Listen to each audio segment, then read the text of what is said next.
አይ የመጣንበትን ጉዳይ ሳናገር አንቀመጥ። ዛሬ ደግሞ ማን ነው የመጣብኝ?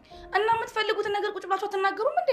አይ ፋያው እሺ ሳትባሉ እንዳትቀመጡ ብለውናል አይደለም እንዴ አቶ ጆሮ? እንዳይነቱ ደንዝ አንተ እንዳትናገሩ ተባለው ትናገራለህ እንዴ?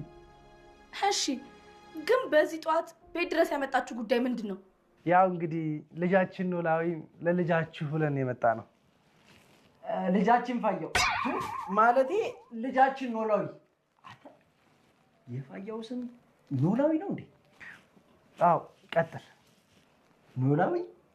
ኧረ በእናትህ ወረዘይ ፋያው ነው ጸደይ ስም። እንደ ልጃችሁ ፍሮ ቀላል ያለች ስም።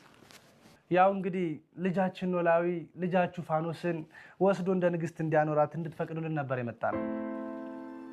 ማለት ቆይ ማን ነው ልጃችንን የደፈራት? ይሄው